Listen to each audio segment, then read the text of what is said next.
Friends, உங்களோட diversified போர்ட்ஃபோலியோவில் fixed டெபாசிட்டுக்கும் இடம் கொடுங்க. ஷேர் மார்க்கெட் தவிர, மியூச்சுவல் ஃபண்ட் தவிர எஃப்டியும் வந்து உங்களுக்கு தேவை தான்.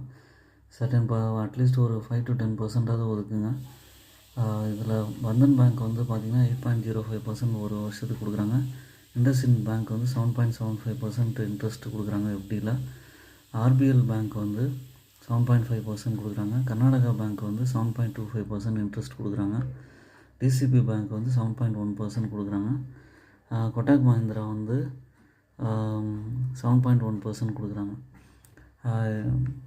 இதில் வந்து நீங்கள் உங்களால் முடிஞ்ச அளவுக்கு 1 lakhலேருந்து ஒரு 5 lakhs வரைக்கும் கூட எஃப்டியில் சேவ் பண்ணி வைக்கலாம். அது ஒரு சேஃபஸ்ட் இன்வெஸ்ட்மெண்ட்டாகவும் இருக்கும். தொடர்ந்து வந்து உங்களுக்கு கூட இன்ட்ரெஸ்ட்டும் கிடைக்கும். என்னோடய சேனலை சப்ஸ்கிரைப் பண்ணுங்கள், லைக் பண்ணுங்கள், ஓன் அனாலிசிஸ் பண்ணிவிட்டு இந்த மாதிரியான இன்வெஸ்ட்மெண்ட்லாம் பண்ணுங்கள். தேங்க்ஸ் ஃபார் வாட்சிங் மை வீடியோ.